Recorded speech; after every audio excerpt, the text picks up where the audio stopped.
Cease fire మీద ఇప్పుడు చాలా అనుమానాలు వినిపిస్తున్నాయి.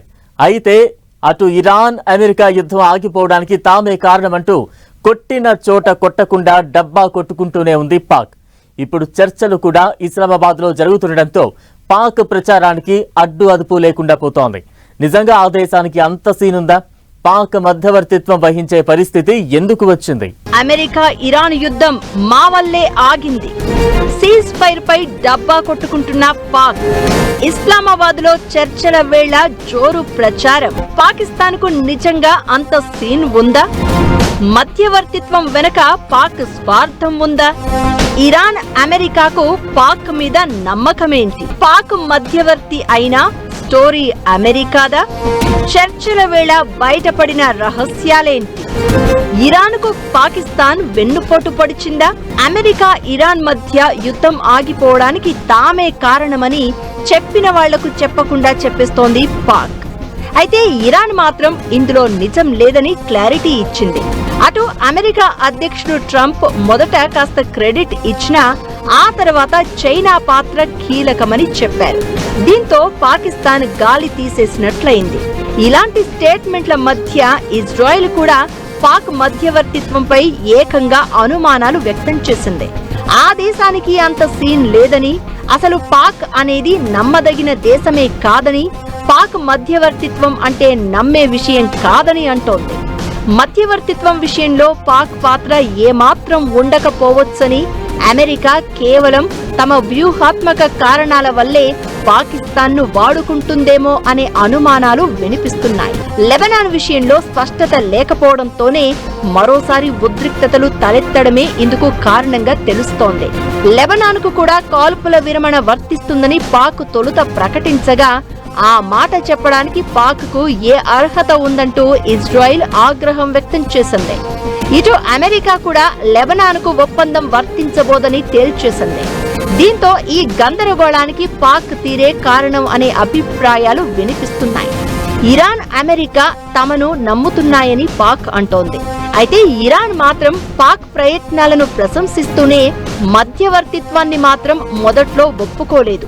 అయితే సీజ్ ఫైర్ ఒప్పందంలో కీలకంగా వ్యవహరించిన చైనా మాత్రం అస్సలు ముందుకు రావడం లేదు. ఇది కూడా ఇప్పుడు కొత్త చర్చకు దారితీస్తోంది. పాక్ ప్రధాని షహబాజ్ షరీఫ్ ఇస్లామాబాద్ లో జరగబోయే చర్చలకు అమెరికా ఇరాన్ ప్రతినిధులను ఆహ్వానించారు. ఇరాన్ తో పాటు అమెరికా దాని మిత్ర దేశాలు తక్షణ కాల్పుల విరమణకు అంగీకరించాయని, శాంతి చర్చలు సక్సెస్ అవుతాయని ఆశిస్తున్నామని చెప్పారు. అయితే ఈ సోషల్ మీడియా పోస్ట్ కూడా అమెరికాలోనే తయారైందనే విమర్శలు వినిపిస్తున్నాయి. ఇకటు లెబనాన్ దాడుల తర్వాత సీజ్ ఫైర్ పై మళ్లీ అనిశ్చితి నెలకొనడం వెనక పాక్ పొరపాట్లే కారణం అనే చర్చ జరుగుతోంది. ఇరాన్ పంపిన 10 ప్రతిపాదనల్లో పాక్ కొన్ని ప్రతిపాదనలను సైలెంట్ గా మార్చేసిందని, అలా మార్చిన ప్రతిపాదనల లిస్ట్ అమెరికాకు చేరిందనే ప్రచారం జరుగుతోంది. అందుకే లెబనాన్ విషయంలో అమెరికా ఇజ్రాయెల్ వాదన ఒకలా ఉంటే ఇరాన్ తీరు మరోలా ఉందని, ఇప్పుడు శాంతి చర్చలే ఆగిపోయే స్థాయికి వచ్చాయనే ప్రచారం జరుగుతోంది. సీజ్ ఫైర్ వెనుక చైనా పాత్ర కీలకమని ట్రంప్ అంటున్నారు. అయితే డ్రాగన్ కంట్రీ మాత్రం పెద్దగా రియాక్ట్ కావడం లేదు. దీని వెనక చాలా కారణాలు కనిపిస్తున్నాయి. ఇరాన్ లో దాదాపు $400 బిలియన్ పెట్టుబడి పెట్టింది చైనా. అయితే యుద్ధంలో ఓపెన్ గా సపోర్ట్ చేస్తే రిస్క్. అమెరికాతో టెన్షన్ పెరిగిపోతుంది, ఇమేజ్ దెబ్బతినే ఛాన్స్ ఉంటుంది. దీంతో పాక్ను ముందుకు నెట్టి చైనా సైలెంట్ గా ఉందనే వాదన వినిపిస్తోంది. పైకి పాకిస్తాన్ హీరోలా కనిపించినా అసలు చక్రం తిప్పింది చైనా అమెరికానే అనే చర్చ జరుగుతోంది.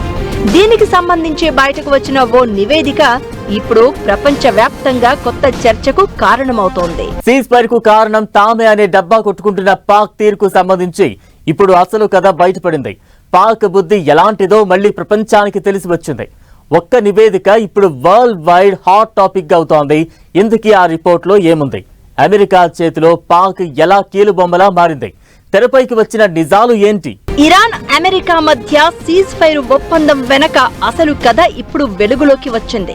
మిత్రదేశంగా ఇరాన్ ను ఒప్పించినట్లు కనిపిస్తున్న పాక్ నిజానికి అమెరికా చెప్పినట్లే ఆడిందని అంతర్జాతీయ నివేదికలు స్పష్టం చేస్తున్నాయి. ఈ మొత్తం వ్యవహారంలో పాక్ కేవలం అగ్రరాజ్యం ఆదేశాలను అమలు చేసే ఒక మధ్యవర్తిగా మాత్రమే వ్యవహరించిందని, ఇది ఇరాన్కు చేసిన ద్రోహమనే అభిప్రాయాలు వినిపిస్తున్నాయి. అమెరికా రాసిన స్క్రిప్టుకు పాక్ యాక్షన్ చేసిందనే అసలు నిజం బయటపడింది. ఫైనాన్షియల్ టైమ్స్, న్యూయార్క్ టైమ్స్ లాంటి అంతర్జాతీయ సంస్థలు కీలక నివేదికలు బయటపెట్టాయి. ఈ కాల్పుల విరమణ వెనుక 3 కీలక అంశాలు ఉన్నాయని తెలుస్తోంది. ఏప్రిల్ 7న ఇరాన్పై దాడి చేస్తాను అని ట్రంప్ ప్రకటించిన వైట్ హౌస్ అధికారులు మాత్రం యుద్ధం కంటే చర్చలే మేలని భావించారు.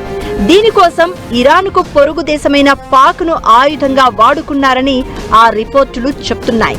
పాక్ ప్రధాని షహబాజ్ షరీఫ్ సోషల్ మీడియాలో చేసిన పోస్ట్ కూడా స్వతంత్రంగా చేసింది కాదని తెలుస్తోంది. ఆ పోస్ట్ డ్రాఫ్ట్ ను కూడా వైట్ హౌస్ ఆమోదించిన తర్వాతే ఆయన పంచుకున్నారని టాక్.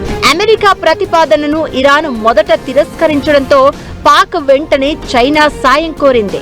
ఆ దేశం జోక్యంతోనే చివరకు ఇరాన్ ఈ కాల్పుల విరమణకు తలొగ్గిందని నివేదికలు చెప్తున్నాయి. ఇస్లామాబాద్ చర్చల వెనుక కూడా అమెరికాకు 2 స్పష్టమైన లక్ష్యాలు ఉన్నాయని తెలుస్తోంది. పాక్ ద్వారా ఇరాన్పై మరింత ఒత్తిడి పెంచడం ఒకటైతే, పశ్చిమాసియా రాజకీయాల్లో పాక్కు ప్రాధాన్యత కల్పించి దానిని తన వైపు తిప్పుకోవడం రెండో లక్ష్యంగా కనిపిస్తోంది. ఓవరాల్ గా తన అవసరాల కోసం పాక్ను అమెరికా ఓ పావులా వాడుకుందే తప్ప నిజానికి ఆ దేశానికి అంత సీన్ లేదు అనేది క్లియర్ గా అర్థమవుతోంది. ఇకటు ఇస్లామాబాద్ మీటింగ్ మీదే ఇప్పుడు ప్రపంచం దృష్టి కేంద్రీకృతమైంది. చర్చలు సఫలమవుతాయా లేదా అనే దాని మీద యుద్ధంలో నెక్స్ట్ ఏంటి, ప్రపంచం పరిస్థితి ఏంటి అనేది ఆధారపడి ఉంటుంది. దీంతో పశ్చిమాసియా పరిణామాలను అన్ని దేశాలు ఆసక్తిగా గమనిస్తున్నాయి.